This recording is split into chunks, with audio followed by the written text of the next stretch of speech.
Hello. Hello. জি, কেমন আছেন? জি, ভালো আছি। আপনি কে? এমনি ফোন দিছি আরি নাম্বার গিয়ে মিলে জুলে 11 নাম্বার অত্তর করে ফোন দিছি আরি।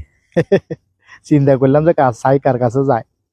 বাংলাদেশে 20 কোটি মানুষ, যা যা আপনি রিসিভ করছেন। শুনেন, আপনি হচ্ছেন বেগানা পুরুষ। এখন আমি যদি আপনার সাথে কথা বলি, এখন আমার কি গুনাহ হবে না? এটা ঠিক আছে, গুণা তো হবে, এটা ঠিক আছে, কিন্তু তারপরও ফোন দিলাম আরই। মানুষ তো কত রকম গুণা করতেছে। শুনেন, এই গুনাহ সবাই করলেও আমি করতে পারবো না। কারণ আমি একটা ধার্মিক মেয়ে। আমার আম্মা নামাজ পড়ে, আমার আব্বা নামাজ পড়ে, আমার ভাই নামাজ পড়ে, আমার বোন নামাজ পড়ে, আমার নানা নানি দাদা দাদি নামাজ পড়ে গেছে। আমি কোথাও বাইরে গেলে হাত মোজা পা মোজা পর্দা ছাড়া আমি বের হই না। ও, তাইলে তো আপনি ধার্মিক মেয়ে, মানে খুব আপনার ফ্যামিলিটাও ধার্মিক, হ্যাঁ? জি জি, অবশ্যই। আরে মা, মনে করছি রং নাম্বারে ফোন দিয়ে একটু ফ্যামটাম করবো, কথাবার্তা কমু, ফটামু।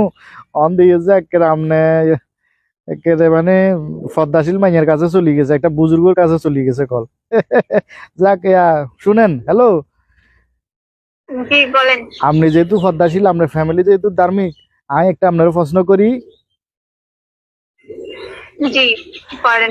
আচ্ছা আচ্ছা, বলেন তো ফজরের নামাজ ক রাকাত?